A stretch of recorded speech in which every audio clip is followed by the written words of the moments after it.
রোহিত শর্মার run out, এটা হওয়ার ছিল। আপনি যখন অধিনায়কের ডাকে ক্রিজ থেকে নড়বেন না এবং আপনার রান না করার কারণে আপনার অধিনায়ক নিজে রান আউট হয়ে যাবেন, তখন আপনাকে পরের ম্যাচ থেকে বেরিয়ে যেতে হবে। একগুঁয়ে মনোভাব দেখাতে গিয়ে ঈশানও হয়তো এরকমই ভুল করে বলেছে বলে সবাই জানে আজ যে ঈশান কোথায় আছে। আফগানিস্তানের বিরুদ্ধে প্রথমে টি-20 ম্যাচে যখন রোহিত মিড অফের দিকে খেলেন এবং দ্রুত সিঙ্গালের জন্য দৌড়েছিলেন, গিল তার ক্রিজে দাঁড়িয়েছিলেন এবং রোহিত রান আউট হয়েছিল। এই রান আউটের পর রোহিত ক্ষোভ দেখালেন গিলের প্রতি। ম্যাচের পর তিনি অবশ্য বলেছিলেন যে এটা খেলার অংশ। সেই ঘটনার পর থেকে আমার মনে হয়েছিল যে ক্যাপ্টেন সাহেব গিলকে ক্ষমতাচ্যুত করতে কোনো সময় নষ্ট করবে না, তারপরের ম্যাচে ড্রপ দেবে হয়তো। ঠিক আছে, গিল এই কারণে নয়, জয়সওয়াল ফিট এবং বিরাটের দলে আসার কারণে আউট হয়েছে। আইপিএলে রোহিতের সাথে যা ঘটেছে, শুভমান গিলও এর পিছনে প্রত্যক্ষ বা পরোক্ষভাবে থাকতে চান।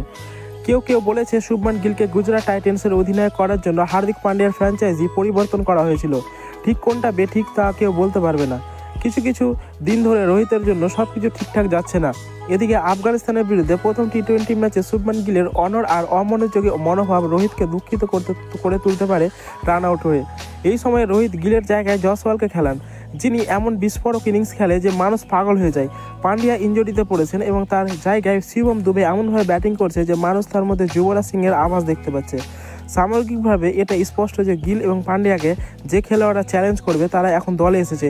এই খেলোয়াড়দের সাফল্যের পেছনে রোহিত শর্মার বড় ভূমিকা রয়েছে।